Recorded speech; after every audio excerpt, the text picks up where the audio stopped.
Dito tayo ngayon. Magpapagawa ko ng gulong kasi na-flat tayo mga kapadyak.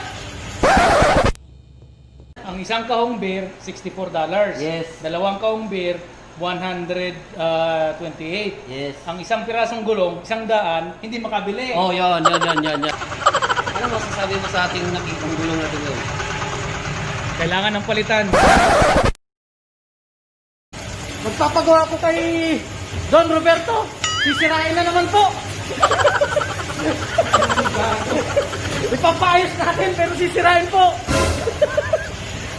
Hindi, papayos natin kasi wala tayong pambiling bagong gulong. Kaya sasaga muna tayo dito mga kapadyak. Oh, ito lang po. Ang isang kahong beer, $68. Ang dalawang kahong beer, 128. Ang isang pirasong gulong, 100, hindi makabili. Correct, tama. Correct mga kapadyak. Papadala ulit natin kay Rivers. Butang ina dito na naman tayo. Ano masasabi mo, Bossing, sa laki ng butas? May nagsabotage? Sabotage mo mukha mo. Mas malaki pa butas ng ilong mo eh. Yan po, sinisira na po yung gulong natin, mga kapadyak. Wow! Minamartilyo na. Rivers, balikan mo rito. Oh, tragis na yun. Grabe yun. Ang laki. Bato. Hindi mo lang pako. Bato talaga yung tragis na yan, no?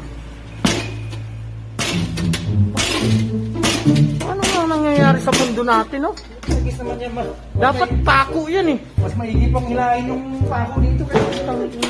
Bato, yun. Grabe. Tragis na yun. Ay. Hindi biro to. May sabotage. Laki. Ngayong linggo, ikaw. Sa sunod na linggo, may taga-formal na naman pupunta dito. Silver. Sa record. Hindi, wala namang ginagamit ng sakyan yun eh. O, sabagay. Oo, pang ano lang yan eh. Yung ano niya, sakyan. Dito lang po tayo. Hanggang dito na lang. Salamat po.